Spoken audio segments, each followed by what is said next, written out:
In this short presentation, I'll try to give you a framework to capture history in psychiatry, a framework to catch the mental state examination and the cognitive assessment and the risk assessment. Taking history in psychiatry might seem daunting because of all the elements you need to capture in less than 10-minute Osce scenario. So let's get started. It's really important you have a framework to use while taking history. In an Osce scenario, you might need to think of we ECG. We ECG. That gives you a short mnemonic to remember, or as a memory jog to remember, things you need to consider before you start history taking. So for example, W is wash your hand, I is identify yourself and identify your patient, E is for explain, C is for consent, C is for chaperone, and the third C is cover. If you are doing intimate examination and you need to cover your patient, and the G stands for you need to wear gloves. PC is a presenting complaint, HOPC is history of presenting complaint, PMH is past medical history, PSH is past surgical history, MAFS, that's medication, allergies, family history, and the social history, systematic reviews, and ideas, concerns, and expectations. In psychiatry, we'll also need to capture forensic history, childhood and schooling, past psychiatric history, substance misuse, alcohol smoking, illicit drugs, psychosexual and relationships, pre-morbid personality, and social circumstance. So all these elements help you to capture everything you need about psychiatry. But in addition to that, we'll have to think of the mental state examination. So you could use these letters in red, the A, B, S, M, T, P, C, I, R.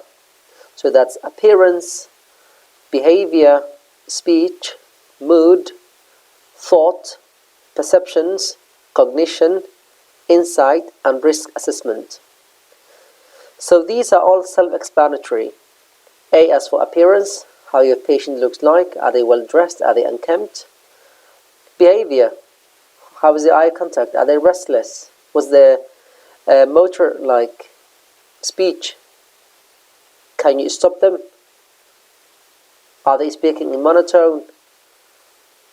Would they answer questions spontaneously? Mood, so that's subjective and objective. So mood is if you ask the patient, how are you feeling today? I'm okay, I'm down. And objective is the affect, which is what you observe as the clinician. How do they look like? How does their mood look like? Are they down? Are they normal? Thought. We can divide thought into three forms, into three parts. That's form, content, and possession. So form is the thought coherent? Does it make sense to you?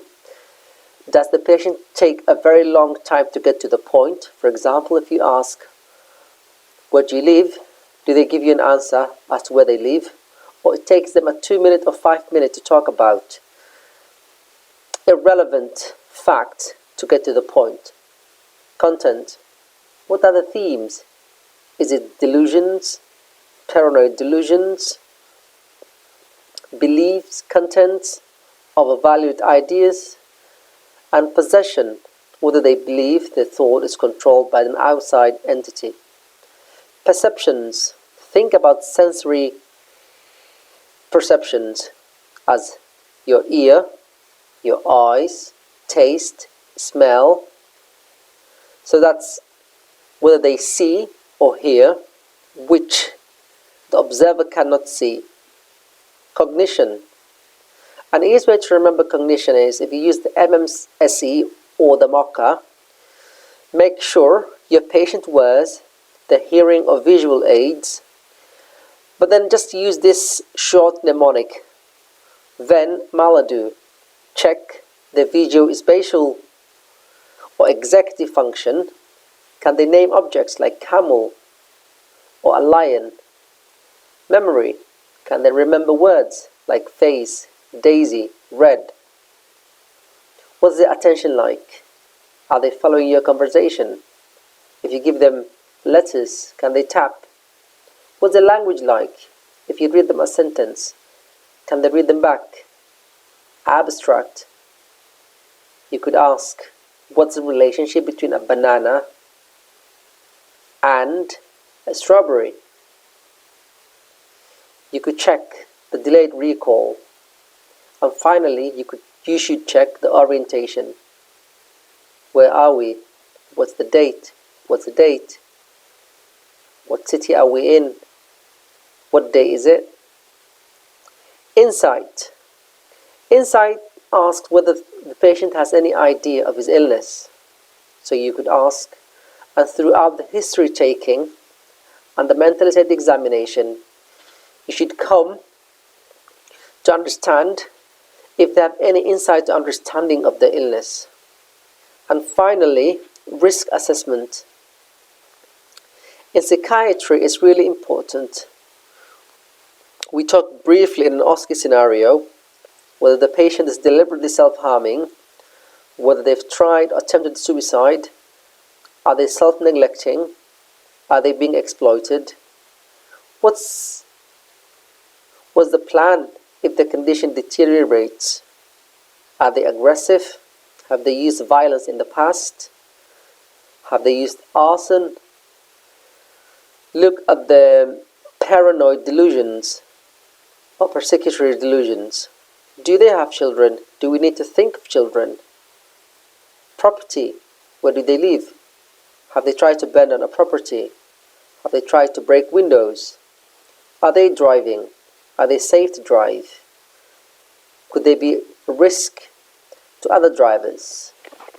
So the mental state examination in terms of cognition and risk assessment are really important, and it's expected that we cover in detail. So I hope this short presentation has given you a framework to catch any psychiatry history. Thanks for watching.